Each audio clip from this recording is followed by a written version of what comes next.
Mental ഹെൽത്തും ഖുർആനും. ഖുർആൻ എന്താണ് mental ഹെൽത്തുമായി ബന്ധപ്പെട്ട് സംസാരിക്കുന്നത്? പുതിയ കാലത്ത് ഒരുപാട് മാനസിക രോഗങ്ങൾ, depression, anxiety, over thinking, loneliness തുടങ്ങിയ നിരവധിയായ മാനസികമായ അസുഖങ്ങളുണ്ട്. ഖുർആൻ എങ്ങനെയാണ് മെൻ്റൽ ഹെൽത്തിനെ നോക്കിക്കണ്ടത് എന്നുമായി ബന്ധപ്പെട്ടാണ് ഇന്നത്തെ വീഡിയോയിൽ സംസാരിക്കുന്നത്. ഇതുമായി ബന്ധപ്പെട്ട് 6 പോയിന്റുകളാണ് ഈ വീഡിയോയിൽ ഉൾപ്പെടുത്തിയിരിക്കുന്നത്. നിങ്ങൾക്ക് നിങ്ങളുടെ അഭിപ്രായം കമൻറ്റ് ചെയ്യുക. അദ്ദേഹത്തിൻ്റെ കണ്ണുകൾ ദുഃഖം കൊണ്ട് വെളുത്തുപോയി എന്ന് ഖുർആൻ പറയുന്നു. ആരെപ്പറ്റിയാണിത് പറഞ്ഞത്? അത് മഹാനായ യാക്കൂബ് നബി അലൈഹി ഇസ്ലാമിനെ പറ്റിയാണ് പറയുന്നത്. ഇവിടെ നമ്മൾ മനസ്സിലാക്കേണ്ടത് ഇമോഷണലിനെ ഖുർആൻ അംഗീകരിക്കുകയാണ് ചെയ്യുന്നത്.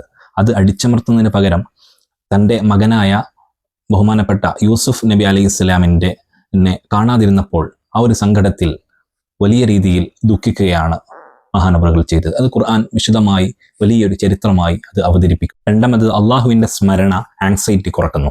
അലാ ബി ദിക്രില്ലാഹി തത്മഇന്നുൽ ഖുലൂബ്, അള്ളാഹുവിനെ ഓർക്കുന്നതിലൂടെ മാത്രമേ നമുക്ക് ഹൃദയത്തിന് ഒരു സന്തോഷം ലഭിക്കുന്നുള്ളൂ എന്ന് ഖുർആൻ നമ്മൾ ഉണർത്തുന്നു. അപ്പോൾ നമ്മളെല്ലാം മനുഷ്യരെയും എല്ലാത്തിനെയും സൃഷ്ടിച്ചത് അള്ളാഹുവാണ്. അപ്പോൾ നമ്മുടെ മനസ്സിൻ്റെ അവസ്ഥയും അതിൻ്റെ പരിഹാരവും അറിയുന്നത് അള്ളാഹുവിനാണ്. അതിന് കൃത്യമായ നമുക്ക് ഹൃദയത്തിന് മോക്ഷം ലഭിക്കുന്നത്, സന്തോഷം ലഭിക്കുന്നത് അള്ളാഹുവിനെ സ്മരിക്കുമ്പോഴാണ് എന്നതാണ് ഖുർആൻ നമ്മോട് ഉണർത്തുന്നത്. ഖുർആൻ ഓതുമ്പോൾ, ദിക്ർ ചൊല്ലുമ്പോൾ എല്ലാം നമ്മുടെ മനസ്സ് കാമാവുകയും നമുക്ക് വലിയൊരു ഊർജം ലഭിക്കുകയും ചെയ്യുന്നു.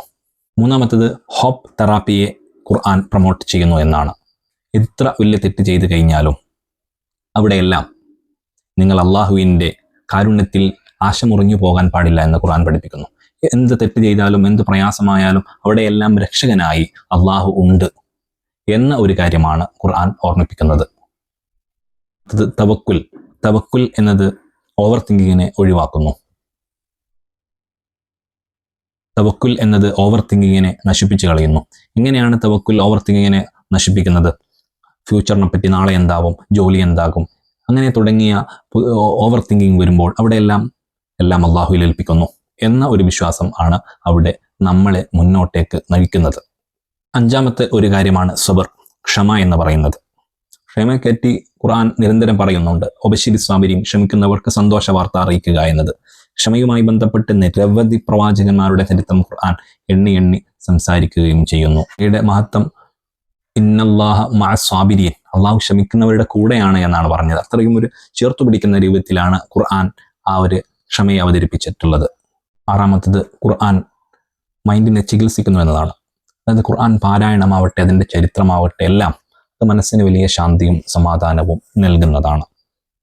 അപ്പോൾ ഖുർആൻ്റെ വളരെ ചെറിയൊരു ഭാഗം മാത്രമാണ് ഞാനിവിടെ പറഞ്ഞത്. ഖുർആൻ എന്താണ് നമ്മുടെ മെൻ്റൽ ഹെൽത്തുമായി പറയുന്നത് എന്നുള്ള ചെറിയൊരു ഭാഗം മാത്രമാണ് ഞാനിവിടെ ഉണർത്തിയത്. ഡീറ്റെയിലായി അടുത്ത വീഡിയോയിൽ ഞാൻ സംസാരിക്കാം.